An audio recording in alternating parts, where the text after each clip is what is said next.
del 1. Vamos a enfocarnos únicamente en el versículo del 9 al 12, pero es necesario que entendamos el contexto. Dice: además os declaro, hermanos, el evangelio que os he predicado, el cual también recibisteis, en el cual también perseveráis, por el cual asimismo, si retenéis la palabra que os he predicado, sois salvos; si no, creísteis en vano. Porque primeramente os he enseñado lo que asimismo recibí, que Cristo murió por nuestros pecados, conforme a las Escrituras, y que fue sepultado y que resucitó al tercer día, conforme a las Escrituras, y que apareció a Cefas y después a los 12, y después apareció a más de 500 hermanos a la vez, de los cuales muchos viven aún y otros ya duermen. Después apareció a Jacobo, después a todos los apóstoles, y al último de todos, como a un abortivo, me apareció a mí. Porque yo soy, dice Pablo, yo soy el más pequeño de todos los apóstoles, que no soy digno de ser llamado apóstol, porque perseguí a la iglesia de Dios. Pero por la gracia de Dios soy lo que soy, y su gracia no ha sido en vano para conmigo. Antes he trabajado más que todos ellos, pero no yo, sino la gracia de Dios conmigo. Porque o sea yo, o sean ellos, así predicamos y así habéis creído. Padre Santo, gracias por este día que tú nos has regalado, y gracias por estar todos aquí reunidos en tu nombre. Señor, llegamos ante tu presencia, Señor, para pedirte, Señor, para rogarte que tú nos abras, Señor, nuestros ojos, que abras nuestra mente y nuestro corazón para recibir tu palabra, Señor, y que podamos salir de aquí cambiados, Señor, sabiendo, Señor, lo que tu gracia pudo hacer con Pablo. Es la misma gracia que nos ha alcanzado, Señor, en este día.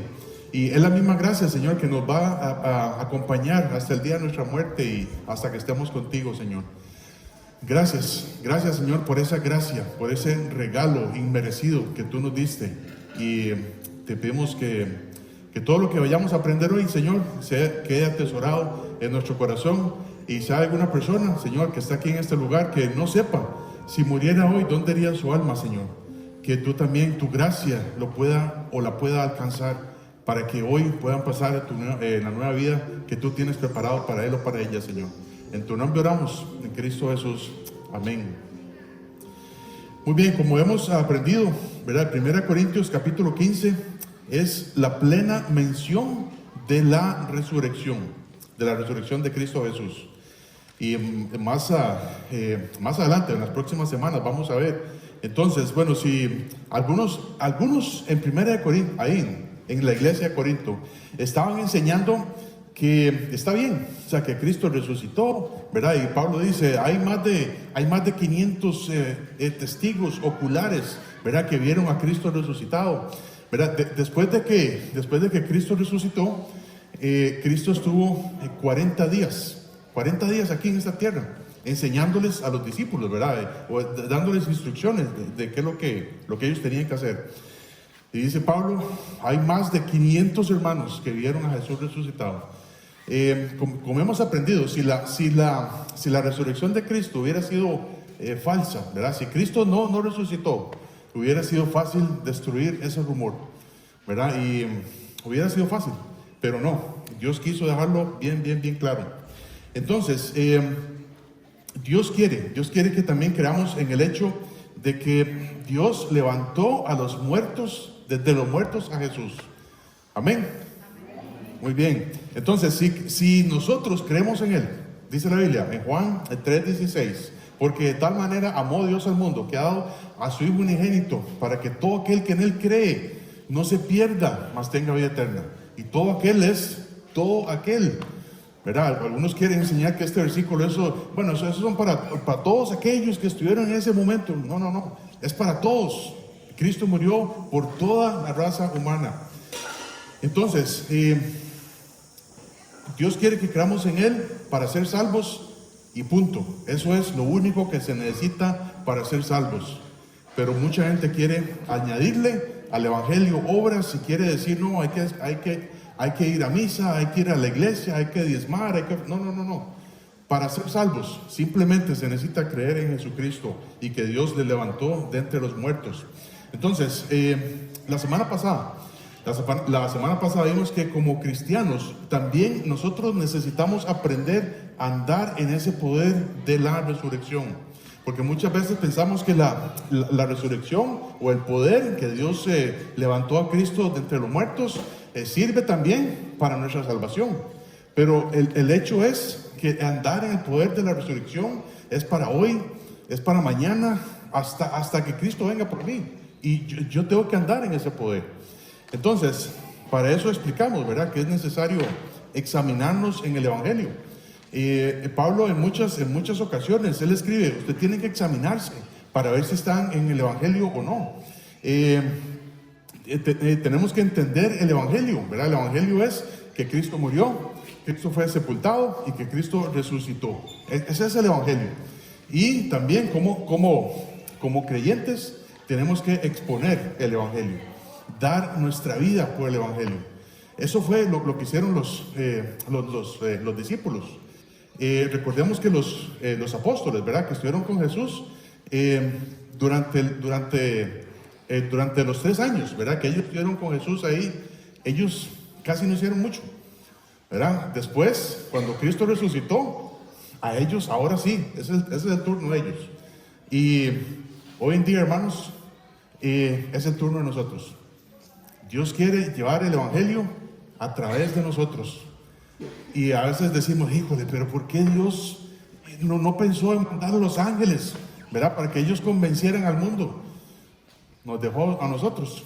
Si usted es cristiano, Dios lo dejó a usted aquí en la tierra con un propósito, de que sus vecinos, sus familiares, sus amigos, sus compañeros de trabajo, las personas que lo rodean a usted, conozcan de Jesucristo, que usted exponga el Evangelio. Pidámosle a Dios, sigamos pidiéndole a Dios que podamos andar en ese poder de la resurrección. La mayoría de los hermanos en Corinto vivían sus vidas desconectadas de ese poder, ¿verdad? Bueno, aquí como estamos tocando los cables y todo eso, ¿verdad?, a veces estamos también desconectados del poder de Dios.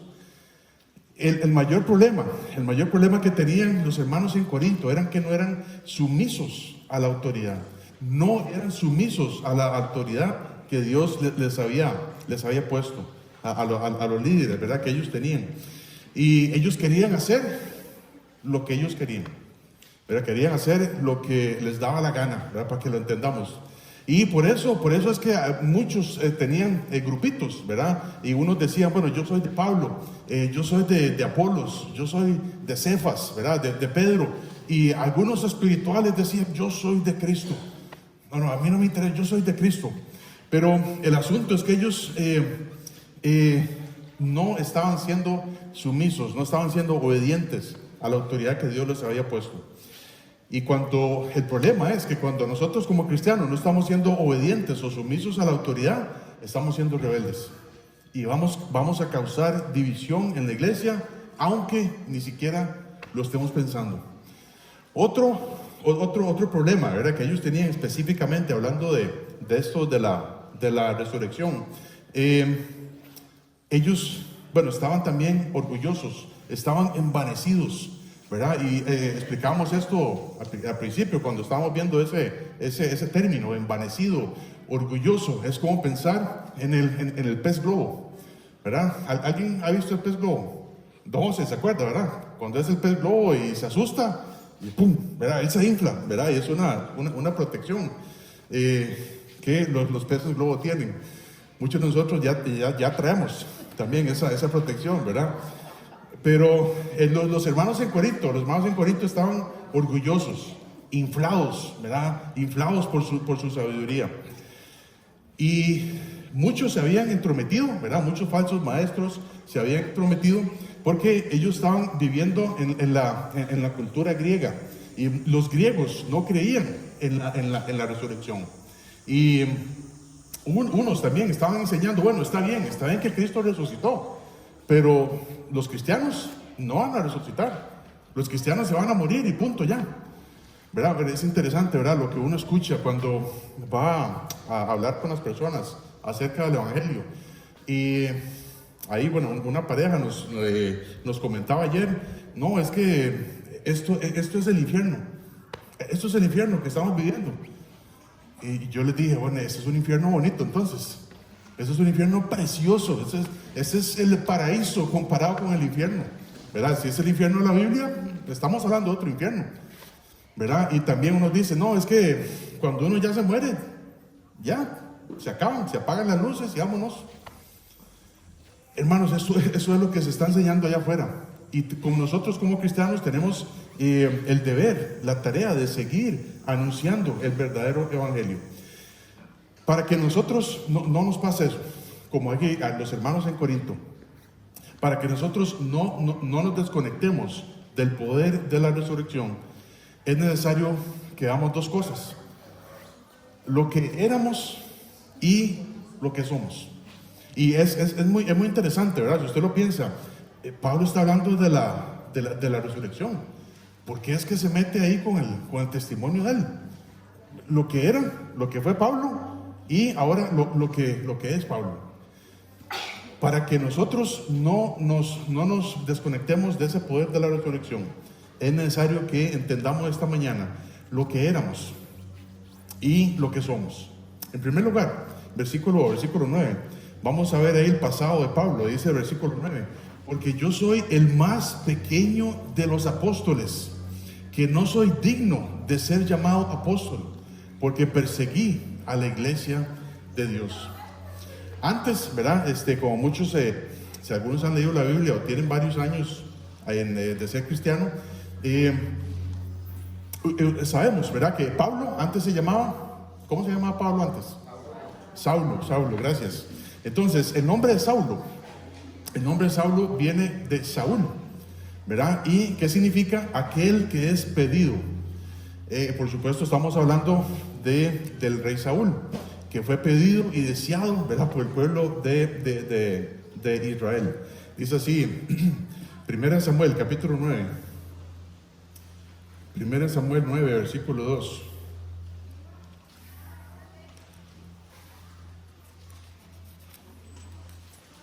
Primera Samuel 9:2 dice, hablando de que Cis tenía un hijo, dice, y él tenía un hijo que se llamaba Saúl, joven y hermoso. Entre los hijos de Israel no había otro más hermoso que él.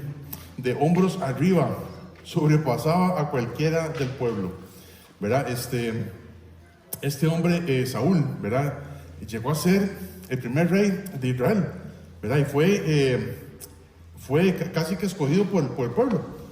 Pero Saúl era súper orgulloso, ¿verdad? Y tanto así que le dio mucha envidia, ¿verdad? Cuando David mató a Goliat, ¿verdad? Y las mujeres, ¿verdad?, empezaron a decir, ahí viene David que mató a sus 10,000. Ahí viene Saúl que mató a sus 1,000. Entonces desde ahí vemos un gran cambio en Saúl, y él era una persona sumamente envidiosa, orgullosa. Entonces, para volver a Saulo, ¿verdad? La primera vez, vamos a estar ahí en el libro de Hechos, un poquito de tiempo. Hechos capítulo 7. La primera vez que se menciona a Saulo, ¿verdad?, se menciona aquí, en este contexto. Ya Jesús había resucitado, ¿verdad? Ya los apóstoles estaban haciendo su obra, ¿verdad?, de ir por todo el mundo y predicar el evangelio. Y dice así que había un apóstol, ¿verdad?, que se llamaba Esteban, ¿verdad? Y Esteban estaba ahí, estaba anunciando el evangelio entre todos y los principales del pueblo, ¿verdad? Y llegó tanto, ¿verdad?, a ser la discusión ahí que tenían, que dice que sacaron a Esteban para apedrearlo ahí fuera de la ciudad. Y este hombre Saulo, ¿verdad?, estaba ahí entre ellos. Y dice así, Hechos 7:58, dice, Hechos 7:58 dice, y echándole fuera de la ciudad, le apedrearon a Esteban le apedrearon. Y los testigos pusieron sus ropas a los pies de un joven que se llamaba Saulo. A Saulo, este mismo Pablo, aquí está. Es la primera, lo vemos aquí por primera vez en la Biblia. Él estaba de parte de los líderes de Israel cuando sacaron a Esteban para apedrearlo. Yo pienso que él, no lo dice aquí en la Biblia, pero yo creo que él tiró un par de piedras, ¿verdad? A Esteban. Entonces, Saulo, ¿verdad? Más adelante, ¿verdad? Seguramente aquí hay, no sé, un traslapo ahí de muchos años, pero en Hechos capítulo 8, ¿verdad? Versículo 3, dice que Saulo asolaba la iglesia y entrando, este era el trabajo de Pablo, ¿vea? Este es el mismo Pablo que estamos hablando, dice, y Saulo, ¿verdad? Que antes se llamaba, ahora, después es Pablo, antes de Saulo, asolaba la iglesia y entrando casa por casa, arrastraba a hombres y a mujeres y los entregaba a la cárcel. A esos mismos hombres y mujeres que profesaban que Cristo había resucitado, Saulo los sacaba de su casa. Los sacaba de su casa. Imagínense, bueno, el hombre hubiera sido un buen policía estos de pensión alimenticia. Él los sacaba desde su casa, ¿verdad? Y los encerraba en la cárcel. Y a los que no quería, probablemente los mataba, ¿verdad? Eso era lo que Saulo hacía. Entonces, esos hombres y mujeres, ¿verdad? Que él estaba capturando, ¿verdad? Eran cristianos. Y dice así, Hechos 9, Hechos capítulo 9, versículo 1 al 2, dice, Saulo, dice aquí la palabra, Saulo, respirando, ¿verdad? Esto era la pasión de Pablo. Saulo respiraba amenazas, ¿verdad? Contra los cristianos. Dice, Saulo respirando aún amenazas y muerte contra los discípulos del Señor. No solamente era un policía, o sea, el hombre, esto era lo que lo movía, ¿verdad? Dice, y le pidió cartas. Vino sumo sacerdote y le pidió cartas para las sinagogas de Damasco, a fin de que se hallase algunos hombres o mujeres de este camino, los trajese presos a Jerusalén. Dice, yo me ofrezco hasta voluntario, yo voy donde sea para traer a estos cristianos que se están rebelando. Eso era el trabajo de Pablo. Eso es lo que no solo su trabajo, es lo que a él lo movía, ¿verdad? Aquí vemos, ¿verdad? O él mismo se envía, ¿verdad? Él mismo se envía a esta misión en Damasco para seguir a los seguidores del Señor. Y Pablo mismo reconoce su pasado. Vean, esto es lo que era yo, un perseguidor de la iglesia. Y él nunca lo olvida. En varias cartas, ¿verdad? Vemos esto, que él utiliza eso para contar su testimonio. Así era yo. Dice Hechos capítulo 22. Hechos capítulo 22, versículo de 4 al 5.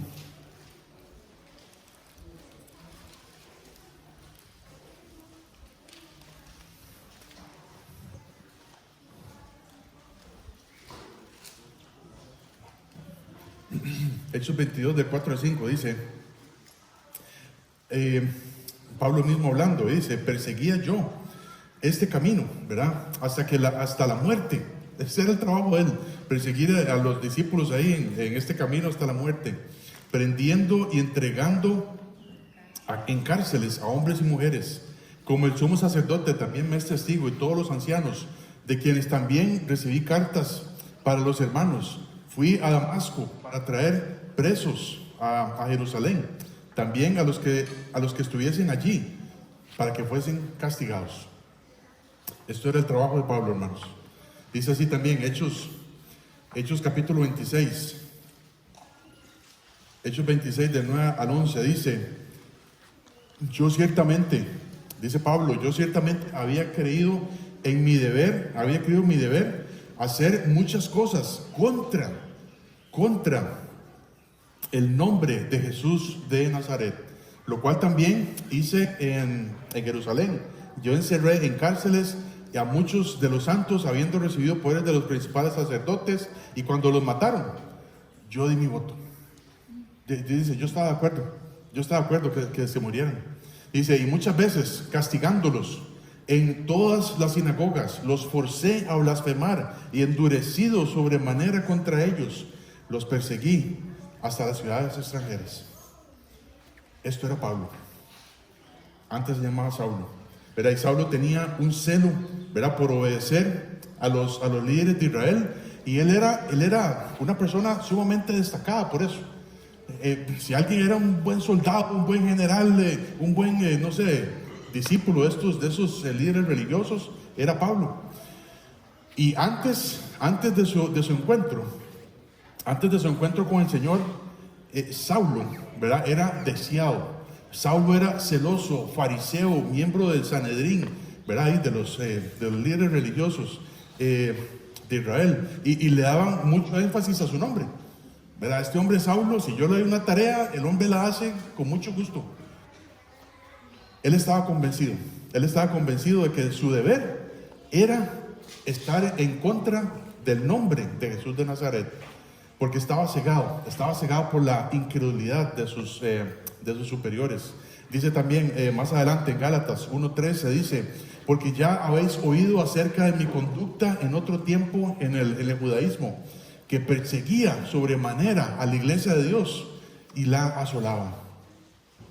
Y ahora dice: yo soy el más pequeño. De todos los apóstoles, yo soy el más pequeño, que no soy digno de ser llamado apóstol porque perseguí a la iglesia de Dios. Y él no ni siquiera se consideraba como parte de los 12 apóstoles, porque dice: no, yo soy el más pequeño, yo soy un abortivo. Él sabía lo que merecía. Saulo merecía la muerte, pero él sabía lo que merecía. Ninguno de los otros 12 apóstoles, ¿verdad?, excluyendo a Judas, ¿verdad?, Judas Iscariote, ninguno de los 12 apóstoles llegó a ser perseguidor de la iglesia. Estuvieron con Jesús 3 años, ¿verdad?, viéndole cara a cara al Señor. Pero cuando el Señor alcanzó a Pablo, eso es un ejemplo de que Dios no hace acepción de personas. Dios quiere alcanzar a todos. Dice así más adelante en Romanos, atrás, aquí lo tengo, un versículo muy fácil. Romanos 2:11 dice: porque no hay acepción de personas para con Dios. Dios no hace acepción de personas. Dios quiere salvar a todos. Hasta que el Señor, ¿verdad?, el Señor se le apareció ahí en Damasco, ¿verdad?, cuando iba al camino. Hechos capítulo 9. Hechos capítulo 9, versículo 1, otra vez dice: Saulo, respirando aún amenazas y muerte contra los discípulos del Señor, vino al sumo sacerdote y le pidió cartas para las sinagogas de Damasco, a fin de que se hallase algunos hombres o mujeres de este camino, los trajese presos a Jerusalén. Mas yendo por el camino, aconteció que al llegar cerca de Damasco, repentinamente le rodeó un resplandor de luz del cielo, y cayendo en tierra oyó una voz que le decía: Saulo, Saulo, ¿por qué me persigues? Él le dijo: ¿quién eres, Señor? Y le dijo: yo soy Jesús, a quien tú persigues. Dura cosa te es dar coces contra el aguijón. Es decir, usted no se puede resistir a una fuerza mayor. Dice: él temblando y temeroso dijo: Señor, ¿qué quieres que yo haga? Y el Señor le dijo: levántate y entra en la ciudad, y se te dirá lo que debes hacer. Y los hombres que iban con Saulo se pararon atónitos, oyendo a la verdad a la voz, mas sin ver a nadie. Entonces Saulo se levantó de tierra, y abriendo los ojos no veía a nadie. Así que, llevándole por la mano, le metieron en Damasco, donde estuvo 3 días sin ver, y no comió ni bebió. Había entonces en Damasco un discípulo llamado Ananías, a quien el Señor dijo en visión: Ananías. Y él le dijo, él le respondió: heme aquí, Señor. Y el Señor le dijo: levántate y ve a la calle que se llama Derecha, y busca en casa de Judas a uno llamado Saulo de Tarso, porque he aquí, él ora. Ahora tiene este encuentro con Dios, y él lo que hace es orar. Y ha visto en visión a un varón llamado Ananías, que entra y le pone las manos encima para que recobre la vista. Entonces Ananías respondió: Señor, he oído de muchos acerca de este hombre, cuántos males ha hecho a los santos en Jerusalén. y aún aquí tiene autoridad de los principales sacerdotes para prender a todos los que invocan tu nombre. El Señor le dijo: ve, porque instrumento escogido me es este, para llevar mi nombre en presencia de los gentiles y de reyes y los hijos de Israel, porque yo le mostraré cuánto le es necesario padecer por mi nombre. Ahí está el encuentro con el Señor, y no hay nada más, no hay nada más que él se rinde, ¿verdad? Ya deja de pelear. Él era un verdugo, ¿verdad? Saulo era un verdugo contra los cristianos, y muy, como les decía, muy probablemente había matado a algunos cristianos también. Y su orgullo, ¿verdad? Por su orgullo, por su arrogancia, por su ceguedad, ¿verdad? Por su ceguera que tenía. Lo que había logrado, según él, era más bien como: yo soy el jefe de los pecadores. Pero apenas se le aparece Jesús, su vida cambia a partir de ese momento, y él sabe que le habían perdonado sus pecados terribles, ¿verdad? Él lo sabía. Otro pasaje dice, aquí lo tengo, 1 Timoteo 1, del 13 al 14, dice: habiendo yo, dice Pablo, otra vez ahí en Timoteo, habiendo yo sido antes blasfemo, perseguidor e injuriador, mas fui recibido a misericordia, porque lo hice por ignorancia en incredulidad. Pero la gracia de nuestro Señor Jesucristo, de nuestro Señor, fue más abundante con la fe y el amor que es en Cristo Jesús. Y aquí está, o sea, la gracia es la gracia inmerecida, ese favor de Dios. Pablo merecía que lo mataran, pero la gracia de Dios lo alcanzó.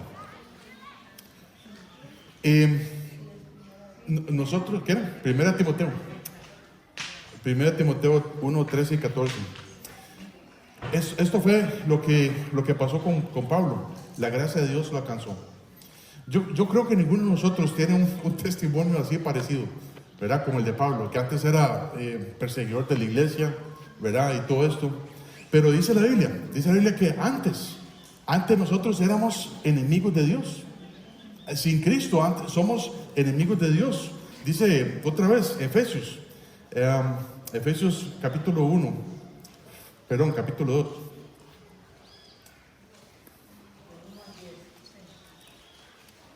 Efesios capítulo 1 dice: y Él os dio vida a vosotros, cuando estabais muertos en vuestros delitos y pecados, en los cuales anduvisteis en otro tiempo, siguiendo la corriente de este mundo, conforme al príncipe de la potestad del aire, el espíritu que ahora opera en los hijos de desobediencia, entre los cuales también todos nosotros vivimos en otro tiempo, ya sea perseguidores de la iglesia o no, pero antes éramos enemigos de Dios. Dice: en los deseos de nuestra carne, haciendo la voluntad de la carne y de los pensamientos, y éramos por naturaleza hijos de ira, lo mismo que los demás. Pero Dios, ¿verdad? Como dice aquí en primera de Timoteo 1, ¿verdad? Pero Dios, que es rico en misericordia, por su gran amor con que nos amó, aun estando nosotros muertos en pecados, nos dio vida juntamente con Cristo. Por gracia sois salvos, y juntamente con Él nos resucitó, y asimismo nos hizo sentar en los lugares celestiales con Cristo Jesús, para mostrar en los siglos venideros las abundantes riquezas de su gracia, en su bondad para con nosotros en Cristo Jesús.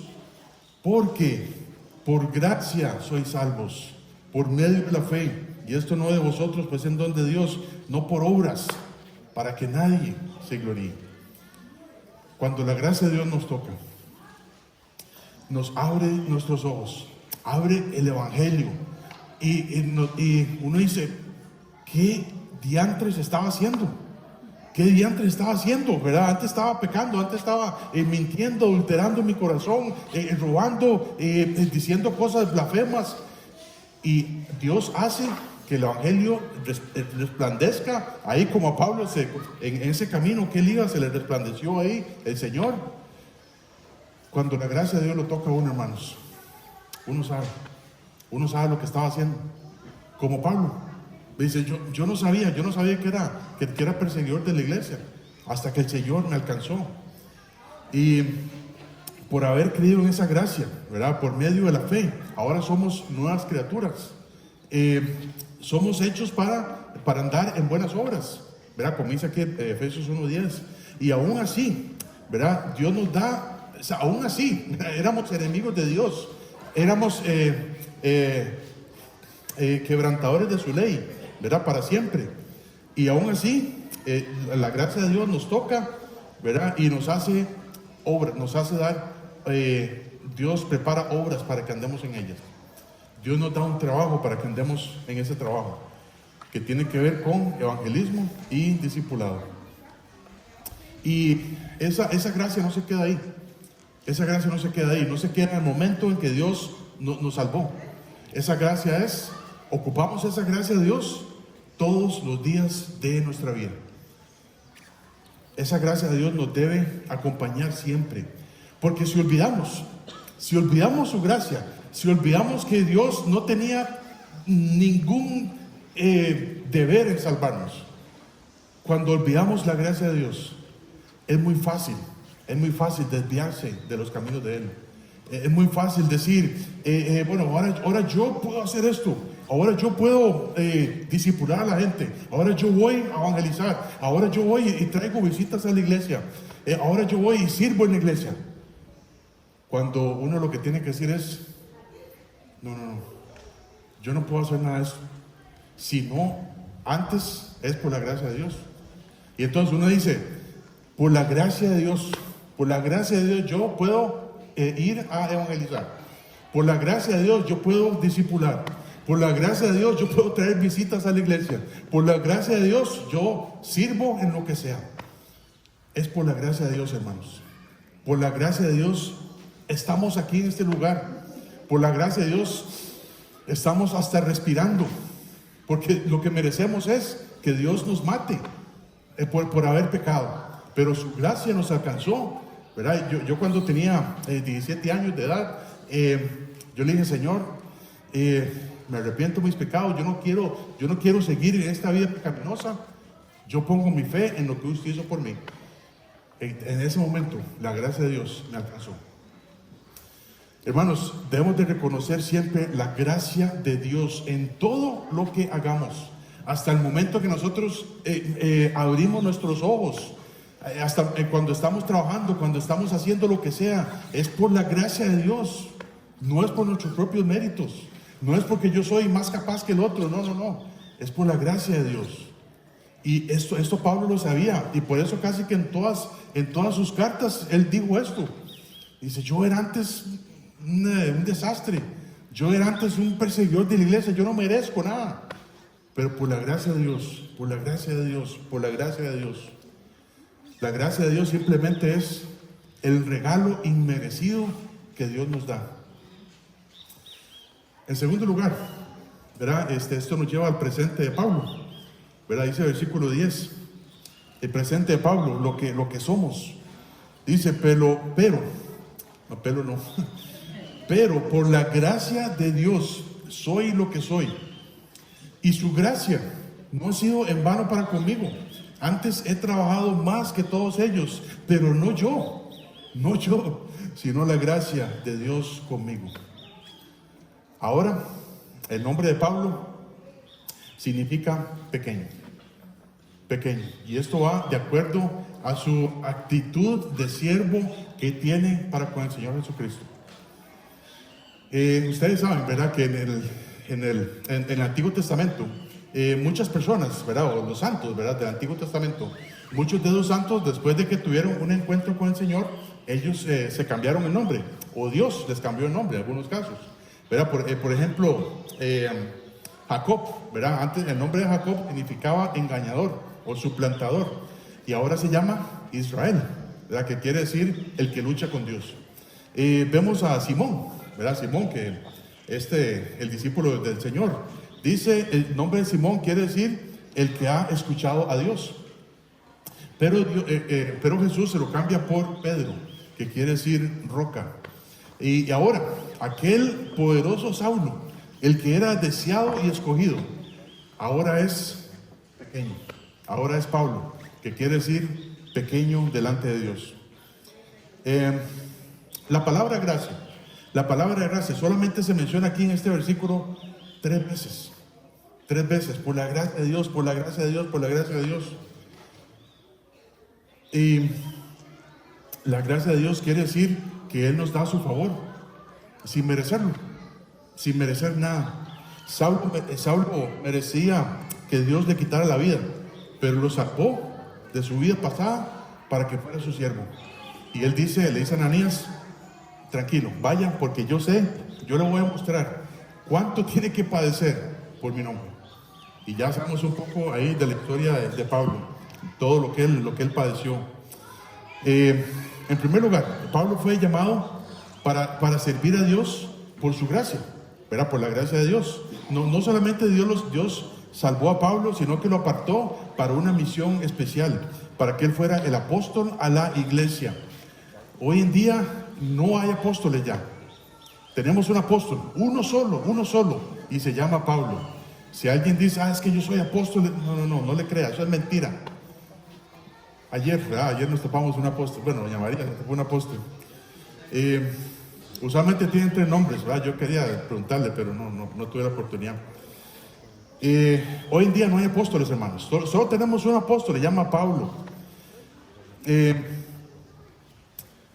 El pueblo de Israel rechaza a Jesús como su Mesías, ¿verdad? Y el pueblo de Israel también habían rechazado también a sus apóstoles, a los apóstoles de Cristo. Y ahora Dios pone en pausa a su pueblo de Israel y empieza su obra entre los gentiles. Y aquí es donde Dios le da la misión especial a Pablo. Dice así, Hechos 28, dice, sabed pues que a los gentiles es enviada esta salvación y ellos oirán. El pueblo de Israel no quiso escuchar al Mesías y entonces Dios hizo una pausa con ellos, ¿verdad? Y ahora la salvación es para los gentiles. Dios usó al poderoso Pablo, al gran celoso de los judíos, para llevar la salvación a los gentiles. Esto prácticamente era una abominación para los judíos, de que uno de ellos, ¿verdad?, llevara el mensaje de Dios a otras naciones, que no fuera la nación de Israel. Esto lo vemos también con el caso de Jonás, ¿verdad? Entonces, pero Pablo ahora, el pequeño delante de Dios, él es considerado como un aborto. Yo me considero un abortivo, ¿verdad?, a la par de todos estos grandes. Pero él sabe que Dios lo quería usar para su gloria. Y prácticamente está diciendo, Dios no se ha equivocado conmigo. Dice Pablo. Efesios 3, del 7 al 8.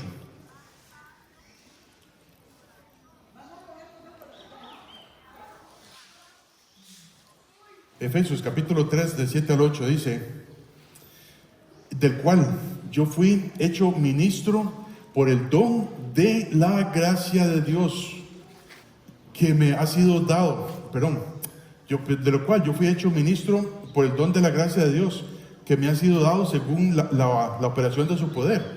A mí, que soy menos que el más pequeño de todos los santos, me fue dada esta gracia de anunciar entre los gentiles el evangelio de las inescrutables riquezas de Cristo. Dios no se equivoca y le da esta tarea a Pablo, ¿verdad?, para que la haga con toda esa pasión que él tenía para aprender a cristianos. Ahora él tenía que salvarlos. En segundo lugar, por la gracia de Dios, Pablo llevó un trabajo pesado, ¿verdad? Aquí, de acuerdo a lo que vemos en este versículo 10, dice, pero por la gracia de Dios soy lo que soy, y su gracia no ha sido en vano para conmigo. Dice, antes he trabajado más que todos ellos. Inmediatamente después de su conversión a Cristo, Pablo se da cuenta de que él estaba en un error, persiguiendo a la iglesia de Dios y metiendo a estos perseguidores de Cristo a la cárcel, ¿verdad? El Señor le abre los ojos, ¿verdad?, para que se dé cuenta de lo que está haciendo y obedezca al verdadero servicio al Señor. Dice así Pablo en Romanos 15, versículo 17.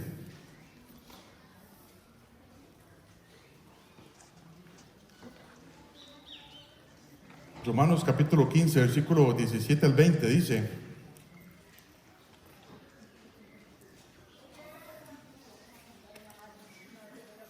Romanos 15, 17 al 20 dice: tengo pues de qué gloriarme en Cristo Jesús, en lo que a Dios se refiere, porque no osaría hablar, sino de lo que Cristo ha hecho por medio de mí, para la obediencia de los gentiles, con palabra y con las obras, con potencia de señales y prodigios en el poder del Espíritu de Dios, de manera que desde Jerusalén y por todos los alrededores hasta Ilírico, todo lo he llenado del Evangelio. De esta manera me esforcé a predicar el Evangelio, no donde Cristo ya hubiese sido nombrado, para no edificar sobre fundamento ajeno. Entonces, dice: yo he trabajado mucho, me he esforzado más que todos ellos. Pero hay una frase que dice: pero no yo, sino la gracia de Dios, la gracia de Dios. Pablo sabía, ¿verdad? Pablo sabía que había hecho mal, y Dios lo humilló, ¿verdad? Lo perdonó, y mucho. Y Pablo valoró mucho su salvación. Él sabe que es por gracia, que es por la gracia de Dios que lo tiene trabajando, y no le importa hasta entregar su propia vida con tal de que el Evangelio sea predicado. Y cuando el Señor lo llamó para servir, lo hizo con todo. Lo hizo con todo. Entregó toda su vida. Él nunca abandonó su ministerio. El trabajo que el Señor quería que él hiciera, nunca lo abandonó. Perseveró hasta el final. Y Pablo quiere que esa misma pasión se transmita a todos los cristianos también. Y por eso él decía en 1 Corintios 11:1, que dice: imítame a mí, imíteme a mí, así como yo soy imitador de Cristo. Esto es lo que ahora somos en Dios, hermanos, en Cristo. Somos sus siervos y debemos trabajar para Él. Debemos de gastarnos para Él. Debemos de servirle con todo, así como lo hizo Pablo. Dice también un pasaje en Filipenses 2:13, dice: porque Dios es el que en vosotros produce el querer como el hacer por su buena voluntad. Otra vez: porque Dios es el que en vosotros produce así el querer como el hacer por su buena voluntad. Y si eres cristiano y no tienes ganas de servirle a Dios, en primer lugar tienes que examinarte si eres cristiano. Pero si eres cristiano, pues dice: no, sí, yo me arrepentí en mis pecados, yo puse mi fe en el hecho de que Cristo murió por mí. Está bien, eso es un cristiano. Pero si no hay esa pasión, de servirle a Dios, hay que examinarnos, hermanos. Porque esa gracia de Dios tiene que estar presente siempre en nuestras vidas. La gracia de Dios, esa gracia de Dios, sabiendo lo que Cristo ha hecho por mí, hermanos, eso es lo que a mí me tiene que motivar a servir a Dios. Eso es lo que me tiene que ir como que quemar por dentro. Si no me dejan servir aquí, yo voy a otro lado para servir a Dios, porque eso es lo que yo quiero hacer. Es una pasión.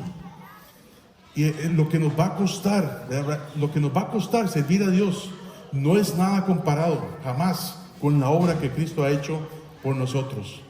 Pero cuando entendamos esto, no vamos a dejar de servir a Dios, pase lo que pase. ¿Verdad? Si peco, ¿verdad? Yo soy cristiano, yo sigo pecando, pero si peco, que no me quede ahí en el pecado, que no me quede revolcando en el pecado como el lodo, ¿verdad? Como el cerdo en el lodo, sino que yo me levanto, me limpio y sigo adelante para servirle a Dios. Si tengo amargura con otro hermano, me arrepiento y cambio, porque deseo que la obra de Dios no se detenga en mi vida. Si es una actitud que tengo que cambiar, la cambio, porque yo sé que esa actitud va a ser tropezadero a otros cristianos. Y la cambio, ¿por qué? Porque yo quiero que la obra de Dios no se detenga en mi vida. Pero es la gracia de Dios. Es la gracia de Dios que nos da eso. Lo que éramos. Éramos enemigos de Dios. Pero por su gracia fuimos salvos. Fuimos salvos de su ira. Fuimos rescatados del infierno. Y lo que somos siervos de Dios, cueste lo que cueste. cueste mi propia vida, cueste lo que sea, pues yo quiero servirle a Dios, porque esa es la gracia de Dios. Y ahora, el versículo 11, lo que tenemos que seguir haciendo. Lo que somos, lo que éramos, lo que somos, y ahora lo que tenemos que seguir haciendo. Dice, porque o sea yo, o sean ellos, así predicamos y así habéis creído. ¿Quiénes son ellos? Ellos son los apóstoles, ¿verdad? Aquí Pablo está hablando en este contexto. Pero dice que sea Pablo, que sea los apóstoles, que no importa, no importa. La gloria es para Dios. Porque es un mensaje de salvación a todos los que en Él creen. Y hoy en día, Pablo menciona, o sea yo, o sean ellos, no importa, así predicamos y así habéis creído. Hoy en día, Dios quiere usarnos a cada uno de nosotros. Y el mensajero no importa. Puede ser un mensajero torpe, puede ser un mensajero hábil, puede ser un mensajero bien diestro. Pero eso no importa. Es la gracia de Dios, es la gracia de Dios en nosotros. El mundo todavía necesita el Evangelio, hermanos. El mundo todavía necesita el Evangelio. Donde quiera que estés trabajando, donde quiera que Dios te ha puesto en este planeta. Y si eres cristiano, es para anunciar la gracia de Dios a otros, para que sean salvos. Pablo sabía que era malo, que no merecía la salvación de Dios. Pablo era un deudor delante de Dios y no podía haber hecho nada más, ¿verdad?, para que Dios lo usara. Pero Dios, por su gracia, lo salvó y lo puso a su servicio. Pablo simplemente estaba obedeciendo y estaba convencido de que eso era lo que Dios quería.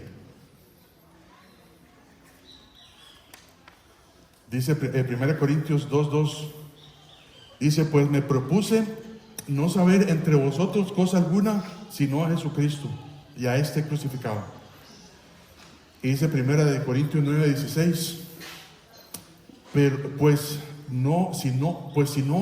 si anuncio el Evangelio, no tengo de qué gloriarme, porque me es puesta necesidad. Y ay de mí si no anunciare el Evangelio. El problema, yo creo que ya ustedes lo saben. No estamos convencidos como Pablo. Como cristianos, no estamos convencidos como Pablo. Ay de mí si yo no anuncio el Evangelio. No estamos convencidos. A pesar de que nosotros creamos lo que éramos enemigos de Dios, sí. Éramos pecadores, sí. Y Cristo me salvó por su gracia, sí. Yo sé que Cristo murió por mis pecados, sí. Pero no estamos muy convencidos de entregar nuestra propia vida a esa pasión de servir a Dios. Si somos cristianos, tenemos que dejar de poner la mirada en nosotros mismos, la mirada en mis propias fuerzas, la mirada en mis propias capacidades, y pongamos la mirada en la gracia de Dios, porque eso es lo único que va a servir. Dios no quiere,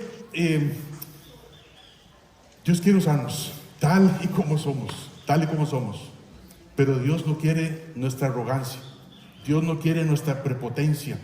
Y alguien dice, bueno, es que yo eso de predicar, yo lo hubiera hecho mejor. Dios no le importa eso. El mensajero no importa. Puede ser Pablo, puede ser los apóstoles, no importa. Es la gracia de Dios la que importa. Es la gracia de Dios la que importa. Entonces, hermanos, si ya somos cristianos y si ya sabemos eso, démosle gracias a Dios. Démosle gracias a Dios por su gracia. Porque si no fuera por la gracia de Dios, ninguno estaríamos aquí. Si no fuera por la gracia de Dios, ninguno iríamos al cielo. Si no fuera por la gracia de Dios, ya hubiéramos estado en el infierno. Y si ya sabemos esto, y estamos haciendo poco o nada, ¿por qué? ¿Por qué? ¿Por qué estamos haciendo poco o nada para el Señor? ¿Será que estoy sirviendo a Dios en mis propias fuerzas? ¿Será que no pienso en esa gracia de Dios en mi vida? Dios quiere y puede trabajar en este mundo a través de nosotros, hermanos. Dios quiere y puede trabajar en este mundo a través de nosotros. Dice Pablo, yo he trabajado en este mundo, me he esforzado de aquí hasta el Ilírico, lo he predicado, lo he llenado el evangelio, todo. Pero no yo, sino la gracia de Dios. La gracia de Dios, que nos da fuerzas para seguir adelante, que nos llena de gozo para seguir adelante, a pesar de que me cueste mucho servir a Dios, a pesar de que hasta que se estén burlando de mí, no importa, pero yo sé que tengo la gracia de Dios conmigo. Dios no necesita nuestras ideas, Dios no necesita nuestras estrategias. Las ideas y las estrategias de Dios están aquí, están escritas en este libro, y Él quiere que las pongamos por práctica, que las pongamos a trabajar. Entonces, hermanos, si usted es cristiano, confíe en la gracia de Dios. No confíe en mí, no confíe en ningún otro pastor, no confíe ni en usted mismo. Confíe en la gracia de Dios. ¿Y cuáles son los cambios que tiene que hacer? Pídale a Dios. Pídale a Dios que le muestre cuáles son los cambios que tiene que hacer. ¿Será meterse en el discipulado? ¿Será cambiar una actitud? ¿Será tener el tiempo a solas con Dios todos los días? ¿En la mañana? ¿Será dedicarse a Él? Pídele a Dios. Pídele a Dios que le muestre su gracia para seguir adelante. Tenemos que aprovechar. Tenemos que aprovechar que no estamos muertos todavía. Y tenemos que aprovechar y ser humildes y obedecer a Dios. Y no seamos rebeldes. Filipenses 4:13. Todo lo puedo en Cristo que me fortalece. ¿Puedo servir a Dios? Sí, claro que sí. ¿Por qué? Porque Cristo me fortalece. ¿Puedo dejar de confiar en mí mismo? Sí, porque Cristo me fortalece. Y si no eres cristiano, si usted está aquí esta mañana y usted dice, yo no sé, si yo muriera hoy, no sé para dónde iría mi alma, para el cielo o para el infierno. Esto que estamos viviendo, le aseguro que no es el infierno. Esto no es el infierno. Eso es un paraíso comparado al infierno. Pero la gracia de Dios también quiere alcanzarte. La gracia de Dios quiere alcanzarte, dice Efesios 2:8-9, porque por gracia sois salvos, por medio de la fe. Y esto no de vosotros, pues es don de Dios, no por obras, para que nadie se gloríe. Sino el único que se tiene que gloriar es Dios, que hace la obra salvadora en nosotros y que nos da su gracia para poder seguir sirviéndole. Oremos, hermanos.